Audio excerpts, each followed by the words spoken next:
Salut, j'espère que vous allez bien mes Verseaux. On se retrouve là pour les guidances du mois de juillet 2026. Allez, on y va. Quelqu'un ne s'attendait pas à ce que tu gardes tes distances et tu as le droit d'entendre ceci. Cette personne t'espionne. Et c'est exactement là que nous commençons aujourd'hui. J'ai besoin que tu t'assoies avant de continuer à écouter le reste parce que ce qui arrive en ce moment n'est ni doux ni vague. Il y a une personne qui t'observe depuis une distance que tu ne peux ni voir ni atteindre. Pas debout devant ta fenêtre, rien d'aussi dramatique, mais qui observe quand même. Elle sait ce que tu as posté mardi dernier et elle sait quand tu l'as supprimé. Elle sait que tu as changé de coiffure et elle l'a remarqué avant tes proches. Et on me montre quelque chose d'inconfortable sur la façon dont elle obtient tout ça. Cela ne vient pas de toi, parce que tu ne lui as rien donné depuis que tu t'es tu. Cela passe par une personne à qui tu fais encore confiance sans hésiter. Voici la partie qui m'a fait arrêter et vérifier cette lecture 2 fois avant de l'enregistrer. Elle ne pensait pas que le silence était réel. Elle pensait que c'était une performance. Elle lui a donné 3 jours, puis 1 semaine, et elle a attendu que tu craques. Elle était tellement certaine que tu céderais qu'elle n'a jamais bâti de second plan. Et maintenant, le silence a tenu assez longtemps pour commencer à l'effrayer. Alors, elle est allée chercher discrètement dans les endroits où tu ne penserais jamais à regarder. Le page d'épée arrive en premier ici, et cette carte est presque trop évidente. C'est l'observateur, celui qui rassemble de l'information au lieu de poser une question.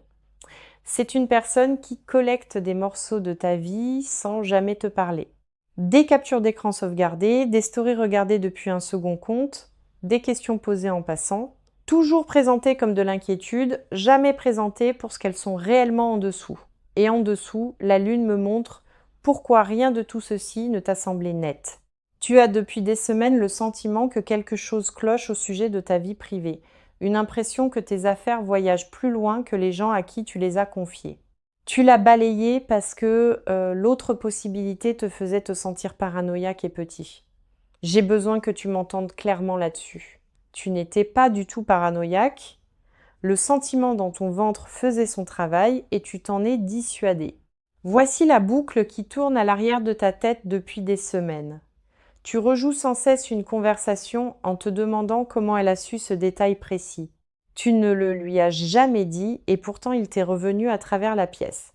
Tu t'es dit que c'était une coïncidence parce que l'autre réponse était trop lourde. Tu as vérifié plus d'une fois qui consulte tes choses au cours du mois dernier. Tu as survolé un nom, puis fermé l'application sans rien faire. Ce n'est pas de l'obsession, c'est ton instinct qui essaye de te tendre la réponse. Et la raison pour laquelle elle n'a jamais complètement fait surface, c'est que tu étais poli à ce sujet. Tu ne voulais pas accuser une personne que tu aimes de trimballer tes affaires. Tu ne voulais pas être celui qui met la pièce mal à l'aise à cause d'un sentiment. Alors tu l'as ravalé et tu as gardé tes distances et tu es resté silencieux à la place. Cette distance est la chose qui a brisé tout leur plan et ils le savent maintenant. Parce qu'une personne qui t'observe a besoin que tu continues à lui fournir de la matière et tu as cessé de fournir de la matière le jour où tu as cessé de t'expliquer. Ce qu'elle attendait, c'était une fuite lente, un message à minuit, un retour tout doux. Elle s'attendait à ce que tu prennes des nouvelles sous l'excuse d'être une personne correcte. Elle a bâti toute sa lecture de toi sur la version de toi de l'année dernière. Cette version répondait. Cette version expliquait. Cette version lui rendait les choses faciles. Cette version-ci, non. Et c'est pour ça qu'elle a dû te contourner entièrement. Elle n'observe pas parce qu'elle est curieuse, elle observe parce qu'elle a perdu l'accès. Et l'accès pour cette personne n'a jamais eu à voir avec la proximité. Il avait à voir avec le contrôle. Une personne qui observe depuis l'ombre t'a déjà perdu dans la lumière. Assieds-toi avec celle-là parce qu'elle change la façon dont tu lis les 2 derniers mois. Chaque jour où tu n'as pas répondu, son image de toi vieillissait et devenait moins exacte. Elle travaille à partir d'informations qui ont cessé d'être vraies il y a longtemps. C'est pour ça que ses coups continuent d'atterrir bizarrement et de te rater complètement. Elle vise une personne qui n'habite plus à cette adresse à l'intérieur de toi. Et voici ce que je veux que tu retiennes avant d'aller plus loin aujourd'hui. Rien de ce qu'elle a rassemblé n'a changé le moindre résultat en ta faveur ou en la sienne. Ce qui est caché ici, ce n'est pas l'observation. L'observation n'est que le symptôme. La chose cachée se trouve une couche en dessous et elle est bien plus difficile à dire. La grande prêtresse s'avance maintenant et elle ne s'avance pas discrètement. Elle est la gardienne de ce qui est su et jamais dit par quiconque impliqué. Et elle me montre une information retenue exprès loin de toi. Pas perdue, pas oubliée, pas quelque chose qui n'est simplement jamais venu dans la conversation. Elle est retenue exprès par une personne qui l'a pesée et l'a gardée quand même. Il y a eu une conversation à ton sujet qui s'est tenue sans toi dans la pièce. Elle s'est tenue plus d'une fois et les deux mêmes personnes étaient là chaque fois. L'une d'elles est la personne qui t'observe depuis cette distance. L'autre est une personne que tu défendrais dans une dispute ce soir sans hésiter. C'est ça la chose cachée et je suis désolée d'être celle qui le dit. L'information ne voyage pas par piratage ni par rien de technique ou d'astucieux, elle voyage à travers l'affection, qui est la seule porte que tu n'as jamais pensé à verrouiller. Une question autour d'un café présentée comme de l'attention, honnêtement par une personne qui t'aime. Elle ne te trahit pas exprès et cette partie compte plus qu'elle ne le paraît. Elle pense garder la paix entre deux personnes qui étaient autrefois proches. Elle pense que de petites mises à jour gardent la situation calme et empêchent tout de s'envenimer. Ce qu'elle manque est simple.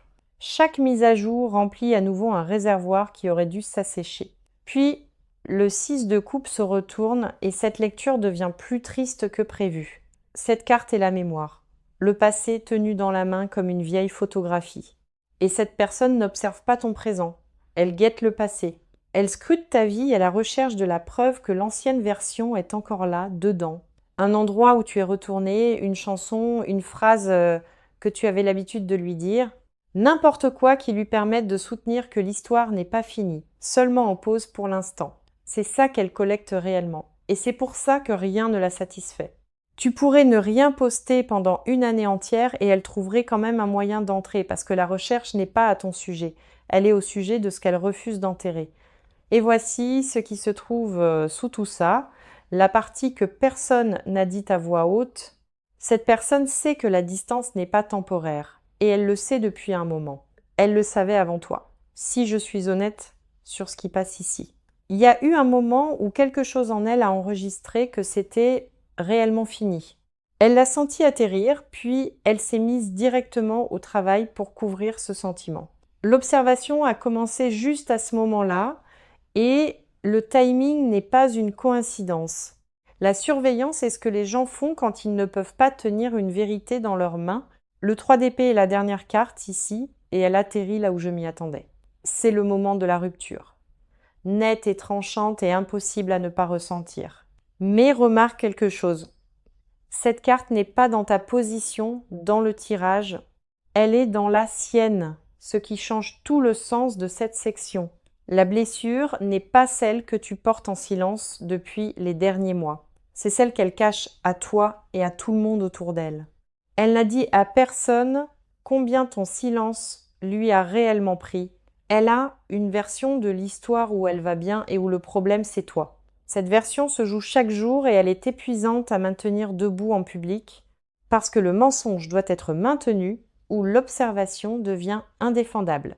Si tu es celui qui est parti cruellement, alors prendre de tes nouvelles est compréhensible. Si tu es parti parce que tu avais une raison, alors ça ressemble exactement à ce que c'est.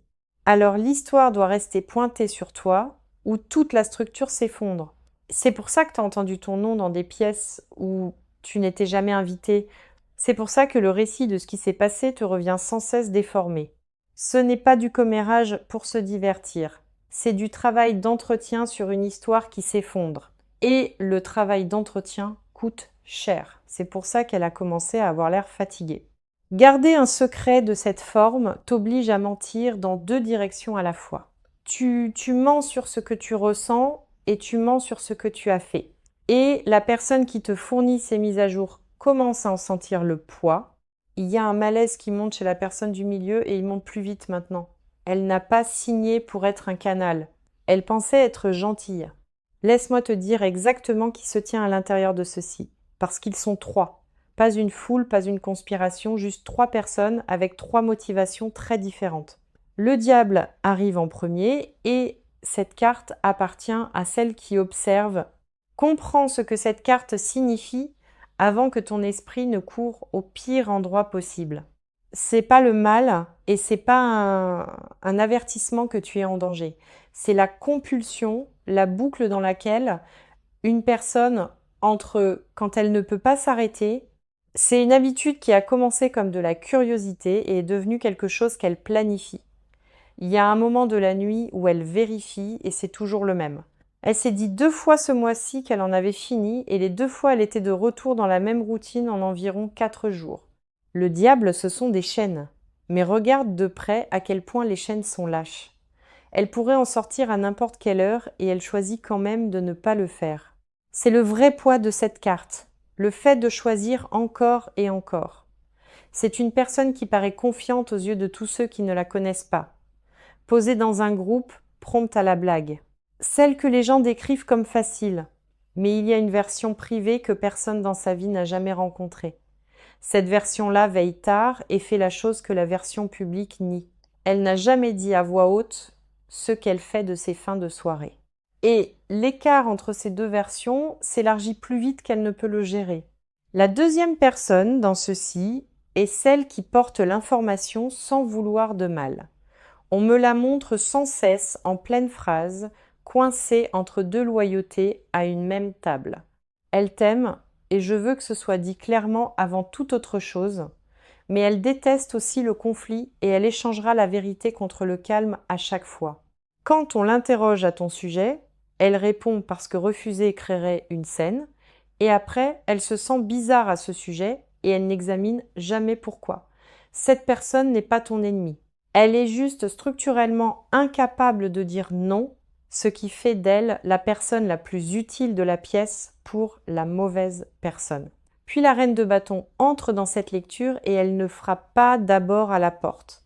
C'est la 3e personne ici et c'est celle que personne n'avait prévue, confiante, directe, allergique à ce en quoi cette situation s'est discrètement transformée. Elle a tout regardé depuis le côté et elle a un avis. Elle a déjà dit quelque chose à ce sujet une fois et ça n'a pas bien passé. Elle ne va pas le dire une seule fois et laisser tomber. Ce n'est pas elle.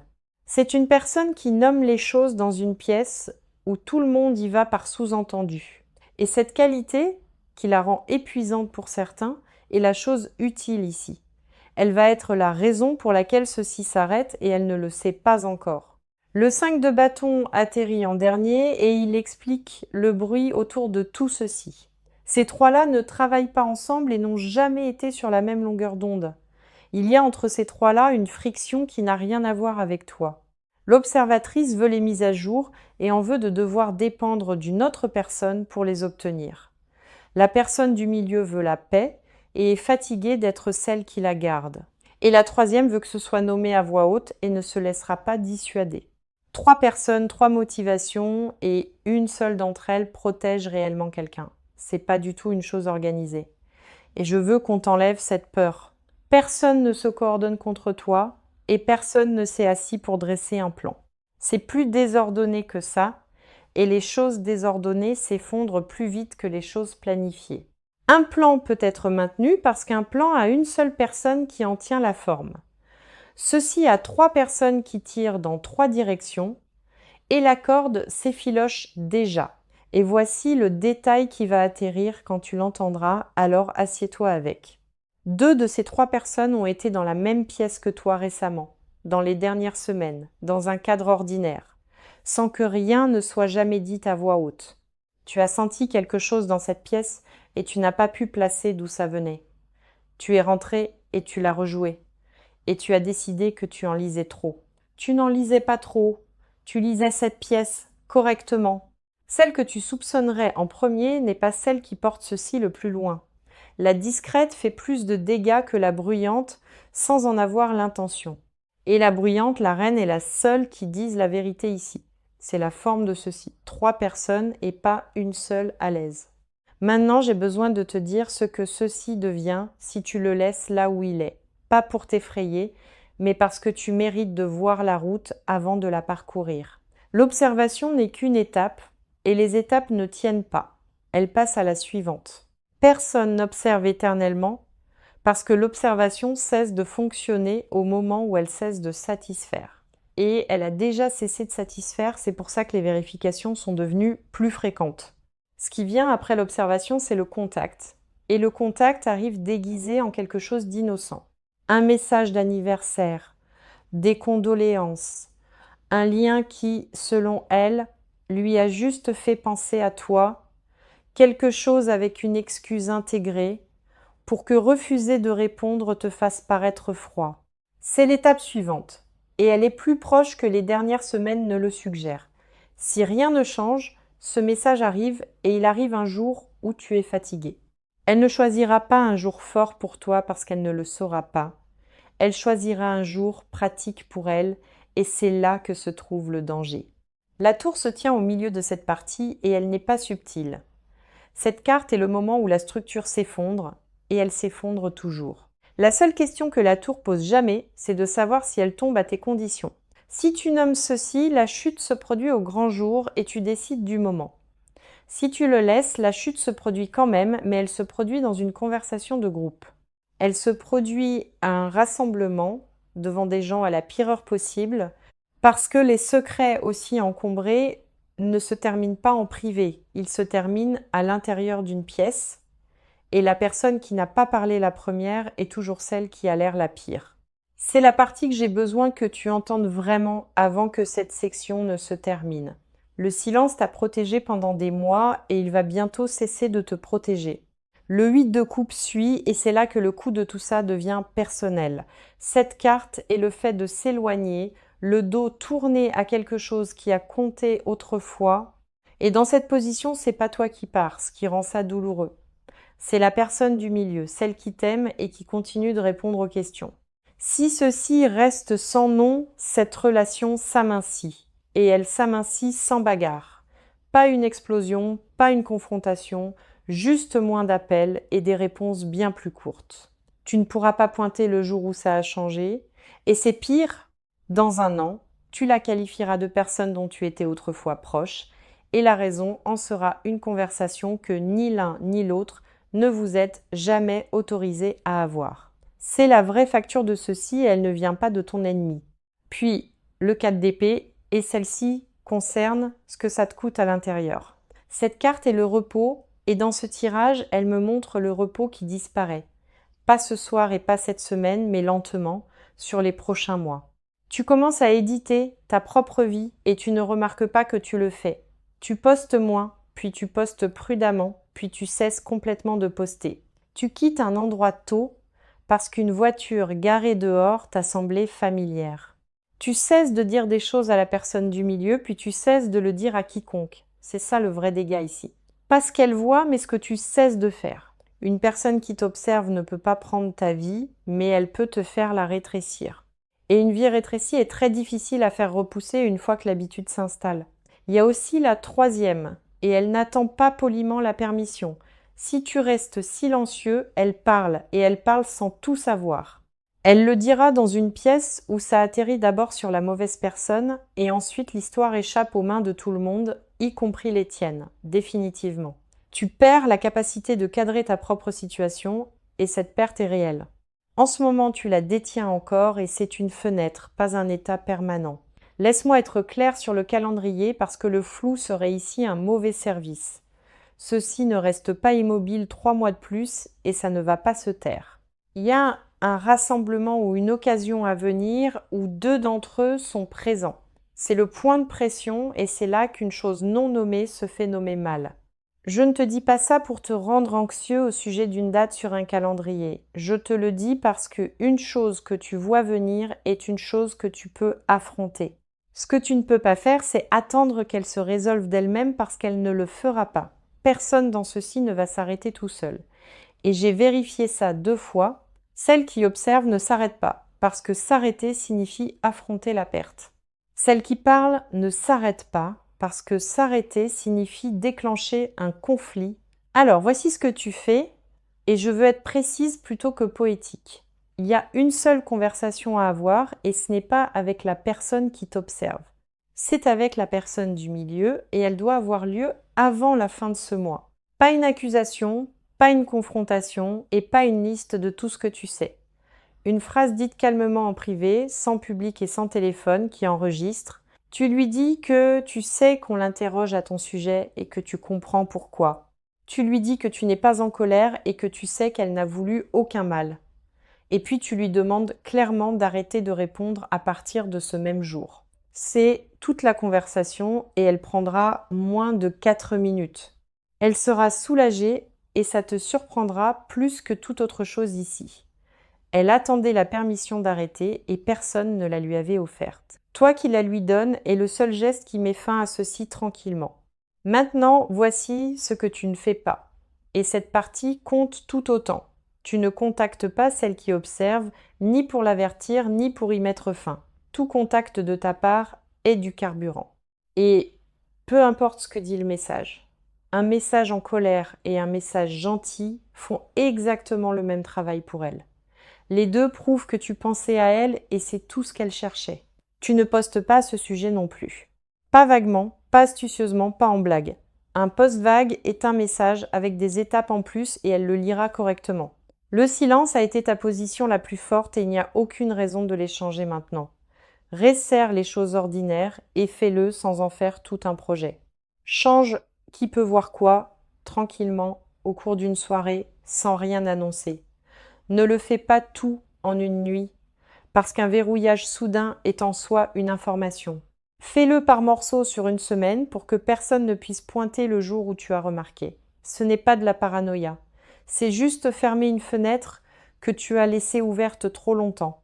La force est la carte qui gouverne la façon dont tout ceci se gère désormais. Et remarque que cette carte n'est pas une épée, ce n'est pas un mur ni une bagarre. C'est une main posée sur quelque chose de dangereux, sans aucune force derrière. C'est exactement la posture requise. Calme, imperturbable et complètement inébranlable. Tu ne vas pas gagner ceci en égalant leur intensité par la tienne. Tu le gagnes en étant si stable qu'il ne reste plus rien à leur prendre. Une personne qui réagit est intéressante et une personne qui ne réagit pas est ennuyeuse. Ennuyeux est le résultat que tu veux ici et ennuyeux met fin à ceci plus vite que la colère. La reine de coupe clôt cette lecture et elle est ici pour une raison. Elle est ici pour s'assurer que tu ne deviennes pas froid en te protégeant. C'est le vrai risque des prochains mois et je veux le nommer. Il serait très facile de sortir de ceci en te méfiant de tout le monde autour de toi. De supposer que la prochaine personne qui pose une question normale a un autre motif derrière. Ce serait la seule vraie victoire ici et elle ne serait pas la tienne. Tu la leur remettrais en te transformant en quelque chose de plus dur que tu ne l'es. La reine dit « Gère ceci avec un cœur plein et une porte verrouillée à la fois. » Ces deux choses ne sont pas opposées et la plupart des gens ne l'apprennent jamais. Tu peux aimer la personne qui a trop parlé et cesser quand même de lui dire des choses. Tu peux comprendre pourquoi l'autre observe et refuser quand même d'être observé et dire à la personne directe ce qui se passe avant qu'elle ne le dise d'elle-même. Elle va parler de toute façon, alors laisse-la parler avec les vrais faits, fais-la entrer et ce qui aurait pu être une scène devient une conversation à la place. Si cette lecture t'a trouvé au bon moment, abonne-toi et active la cloche. Ces messages passent pour celui qui est censé les entendre et le timing compte. Laisse un commentaire si une partie de ceci a résonné parce que je les lis tous. Rien de tout ceci n'exige une grande décision de ta part, juste une seule conversation honnête. Maintenant, entend la dernière chose et puis va faire la partie pratique. Elle ne s'attendait pas à ce que tu gardes tes distances et c'est toute l'histoire. Chaque plan qu'elle a bâti supposait que tu reviendrais en quelques courtes semaines. L'observation existe parce que cette supposition a échoué et qu'elle n'a pas de seconde version. Tu as fait quelque chose d'ordinaire et ça s'est avéré être la chose la plus forte disponible. Tu es resté à l'écart et tu n'as pas expliqué et tu n'as rien joué de tout ça. Alors continue exactement ainsi et ajoute la seule conversation dont nous avons parlé. Laisse-moi te donner le calendrier de ceci aussi clairement qu'il me parvient. il y a 3 fenêtres ici et elles ne sont pas très éloignées les unes des autres. La première est petite et c'est celle que tu contrôles entièrement toi-même. C'est la conversation avec la personne du milieu et elle veut avoir lieu cette semaine. On me montre sans cesse un jour en début de semaine avant que les choses ne redeviennent occupées. Pas un week-end parce que les week-ends rendent tout plus lourd qu'il n'a besoin de l'être. Un jour de semaine, l'après-midi, quelque part d'ordinaire, sans cérémonie attachée. Si tu le fais là, ça reste petit, et petit est exactement ce que tu veux. L'as de bâton atterrit sur cette première fenêtre et c'est bon signe. Cette carte est le premier geste, l'allumette frottée avant que quoi que ce soit ne soit réellement construit. C'est pas une grande carte, et c'est exactement pour ça qu'elle convient à cette semaine. Une conversation, 4 minutes, aucun drame, et toute la structure perd son approvisionnement. Les As parlent toujours du commencement, et ce commencement est inhabituellement simple. La deuxième fenêtre se situe à environ 2 à 3 semaines d'où tu es. C'est là que tu remarques le silence et ça semblera étrange au début. Les vérifications ne s'arrêtent pas instantanément parce que les habitudes mettent plus longtemps que les décisions, mais l'information s'arrête et sans information, une habitude meurt de faim assez vite. Vers la 3e semaine, tu réaliseras que tu n'y as pas pensé depuis des jours. C'est ça le vrai marqueur. Pas quelque chose qu'elle fait, mais ce qui quitte ta tête, tu seras quelque part d'ordinaire quand ça te frappera. Et ce sera léger. La 3e fenêtre est plus lointaine, et c'est celle qui implique d'autres personnes. Quelque part entre 6 semaines et 2 mois, ceci se fait dire à voix haute par une autre personne, pas par toi. Et ça compte parce que tu en auras déjà fini. La personne directe parle ou la personne du milieu admet enfin ce qui se passait, et d'ici là, tu n'es pas la personne assise au milieu de ça. Tu es un nom qui revient et puis le sujet passe à autre chose. C'est ça que ressemble réellement la clôture et c'est bien plus tranquille que prévu. Le 4 de bâton passe pour cette période plus lointaine et il apaise les choses. Cette carte est un sol qui tient l'endroit où le bruit cesse enfin de bouger. Ce n'est pas une carte de célébration ici et je ne vais pas la survendre. C'est la sensation d'une maison où personne n'écoute à la porte. C'est vers ça que tu marches et ça arrive plus tôt qu'il n'y paraît. Maintenant, la dernière chose qui passe, et celle-ci ne parle pas d'elle du tout, ce qu'on me montre, c'est une version de toi d'il y a environ 1 an. Cette version aurait géré ceci complètement différemment et tu le sais déjà. Cette version aurait expliqué, défendu et demandé à un ami commun de servir de médiateur. Cette version aurait eu besoin que l'autre personne comprenne et soit d'accord d'abord. Et ce besoin est exactement ce dont une personne comme celle-ci se nourrit pendant des mois. Tu n'as plus ce besoin. Et c'est ça le vrai changement ici. Quelque part au cours de la dernière année, tu as cessé d'exiger que quiconque soit d'accord avec toi. Tu as commencé à prendre des décisions et à laisser les autres avoir leur propre opinion. C'est pour ça que la distance a tenu et c'est pour ça que tout leur plan s'est effondré. Ça n'a jamais été une tactique et tu n'essayais d'envoyer de messages à personne. Tu as cessé d'avoir besoin de quelque chose dont tu avais autrefois besoin et le silence a suivi de lui-même. C'est ça le morceau que je veux que tu gardes longtemps après que cette situation soit finie. Pas les détails sur qui observait et pas le nom de la personne du milieu. Cela devienne ennuyeux en moins d'1 an et tu te rappelleras à peine les détails. Ce qui reste, c'est la preuve que tu peux tenir une ligne sans la justifier. La plupart des gens n'y arrivent jamais et passent leur vie à s'expliquer à la place. Tu l'as fait sans le remarquer, ce qui est la seule façon dont ça arrive vraiment. Alors, laisse-moi terminer là où cette lecture a commencé parce que ça revient maintenant. Elle ne s'attendait pas à ce que tu gardes tes distances et c'était toute son erreur. Elle t'a lu par rapport à un vieux dossier et ce dossier avait cessé d'être exact. Tout depuis n'est qu'une personne qui se dispute avec des informations qui ont expiré il y a des mois. Rien de ce qu'elle rassemble ne change ça et rien de ce qu'elle dit à qui que ce soit ne change non plus. La distance n'est pas une punition que tu leur as infligée et ça ne l'a jamais été. C'est la forme qu'a prise ta vie une fois que tu as cessé de la plier autour d'eux. Garde-la là où elle est. Et la seule conversation et puis pose